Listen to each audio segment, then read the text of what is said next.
Okay, so let's talk about some early definitions.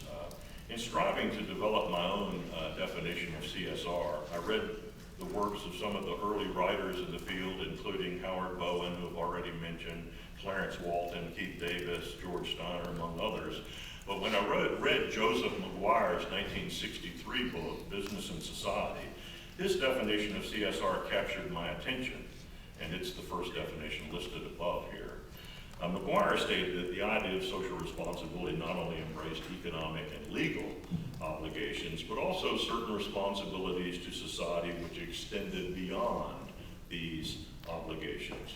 Well, I couldn't help but wonder, number one, why did he include economic responsibilities as part of social responsibility? Usually we think of economics being here and social being there. And number two, what about these other responsibilities which extended beyond economic and legal?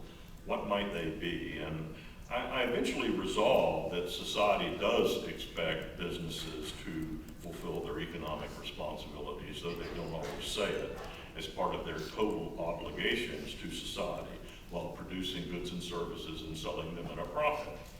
I had to spend more time thinking about what these other responsibilities beyond economic and legal were. So I set about studying and observing what businesses were doing or were being expected to do.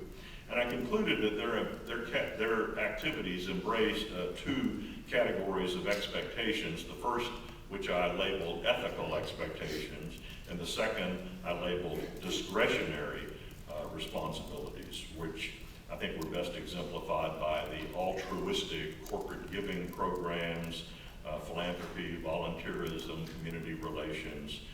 Today we just call this being a good corporate citizen. My study led me in 1979 to propose a four-part definition of CSR. I suggested at that time that there were four distinct but overlapping and interrelated elements comprising CSR: an economic component, a legal component, an ethical component, and a discretionary component, which I later relabeled philanthropic, because that was the primary way in which the discretionary component was manifested on the part of business. I concluded then that the social responsibility of business encompasses the economic, legal, ethical, and discretionary expectations that society places on business organizations at a given point in time. And I depicted them in the form of a rectangle composed of four parts. And I'll return to this, what I call framing of the infrastructure of CSR.